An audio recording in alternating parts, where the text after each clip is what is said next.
अस्सलाम वालेकुम, कैसे हैं आप सब लोग। उम्मीद है कि सब लोग ठीक होंगे। और आज बहुत ही ज़्यादा इंटरेस्टिंग वीडियो लेके आई हूँ। आप लोग ये वीडियो को फुल वॉच करना है। आज मैं बनाना सिखाऊंगी एनवेलप कि किस तरह से आप अपने प्यारों की शादी में इस तरह के एनवेलप अपने हाथों से फ्री ऑफ कॉस्ट बना सकते हैं, घर में बची हुई चीज़ों के साथ।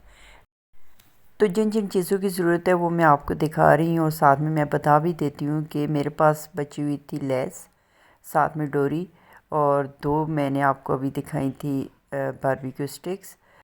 अगर आपके पास बारबेक्यू स्टिक्स नहीं है तो आप उसकी जगह पेंसिल का भी यूज़ कर सकते हैं।